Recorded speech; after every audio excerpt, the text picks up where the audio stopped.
Hi, thanks for coming back to the chopping block. Today we're going to take a look at the Millett DMS-1 1-4 by 24 millimeter rifle scope.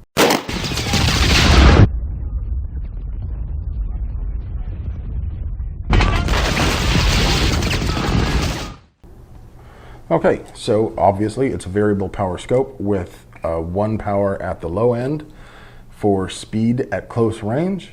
It has a circle dot reticle with 3 posts, left, right, and bottom center. It's intended mainly for close range out to medium range, say about 300 to 400 meters. Obviously, you could shoot quite a bit further with it, but without ranging marks, mil dots, or anything for more precise elevation adjustments, that makes shooting at farther distances more complicated. That said, the company does give you the subtensions in MOA for the dot, the diameter of the circle, the width of the circle, the width of the post, the distance of the post from the tip of the post to the circle, and the distance from the inside of the circle to the dot. So you could use those MOA measurements to estimate range. And of course, if you wanted to, you could apply come-ups directly to the target style turrets, kind of. I mean, they do have caps on them, but once the caps are off, you can adjust with your fingers. The adjustment knobs do have some nice positive clicks to it.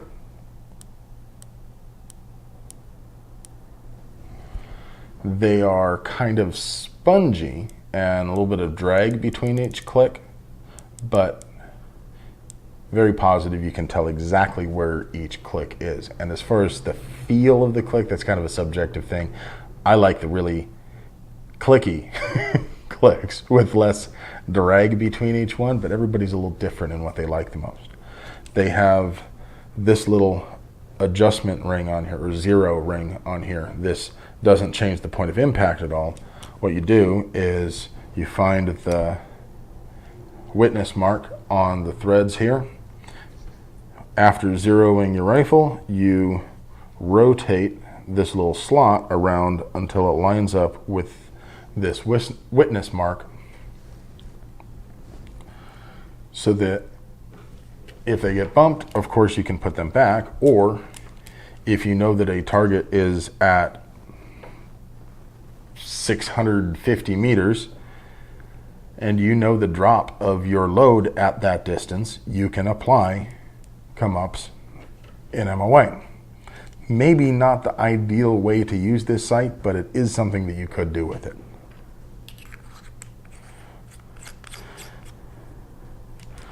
It has an extra battery under the windage adjustment cap. It has 11 brightness settings, and on the highest brightness setting, the reticle is visible in the daylight.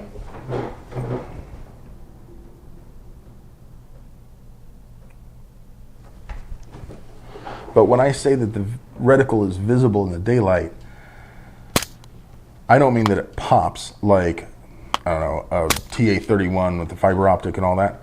I mean, you can see that it's being illuminated. It's an etched reticle, so it doesn't have to be illuminated to be visible, but the illumination isn't bright enough to really make it pop. However, there's plenty of illumination for it to be visible during those sort of twilight hours where it starts to get difficult to see an etched reticle, and that's what really matters. If you're looking for a sight that is really bright and really grabs your eye during the day, this isn't it. Then again, it's a $220 sight, so there's only so much you can expect out of it. At 1 power, there is a bit of distortion around the edges. It's probably not truly 1 power. It's probably closer to like 1.1 or something like that. But it's close enough to 1 power. It's low enough power that you can be pretty fast with it. I timed myself on a shot timer against an aim point, and it came out pretty close.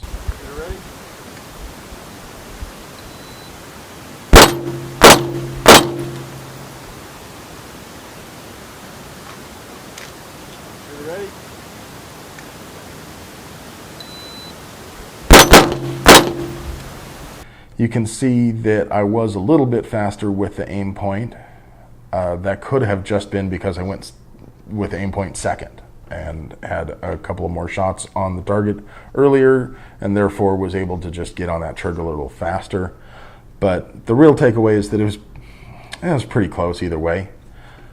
And having the versatility of cranking that magnification up for a little bit longer range work is a nice thing to have in the toolbox. It's obviously not the smallest sight.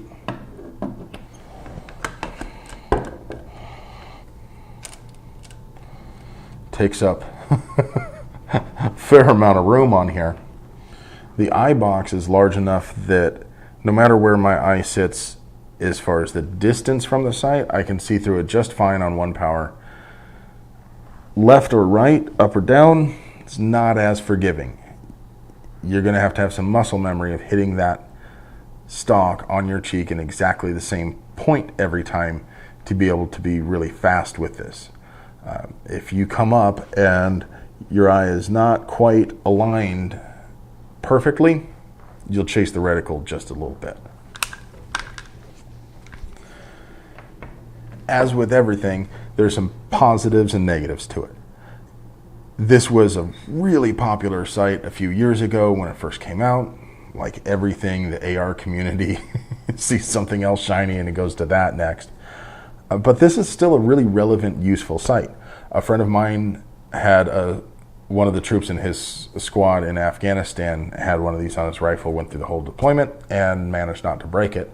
I haven't had a chance to ask him how useful it was for him in a fight, but getting through deployment and not breaking something is pretty good thing to say. You know, they say you take 3 anvils, put them in a room full of Joes, and come back an hour later, and one of them's missing, one of them's broken, and one of them's pregnant. So, having managed to not impregnate or break his Millett through a deployment, that says probably something about it. There are positives and negatives to everything, and this is no exception. This would be a great choice for a 2-gun or 3-gun rifle, where you're probably not going to engage targets past 300 yards or so. It wouldn't be a bad choice for a end-of-the-world Pocky-Lips rifle, where, again, let's be honest, you probably don't have to engage targets outside of 300 meters, because if they're farther than that, it may be safer just not to shoot at them. Maybe not the best choice for a DMR type rifle. It doesn't have anything in the way of ranging features, bullet drop compensator, any of that sort of thing, not even Stadia lines to help estimate come-ups.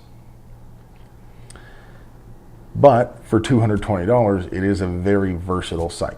So you, the end user, you've got to decide what's going to be best for you.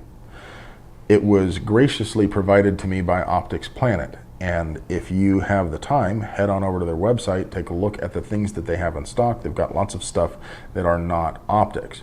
Reason being, I'm poor and I'd like to get more cool stuff from them. If you buy something using my coupon code, you get 10% off. They like me more, I get more free stuff. Thanks for watching. Thank you for supporting me. If you have any questions, please leave a comment below. I would love to hear your thoughts and questions on this site. You guys have a great day.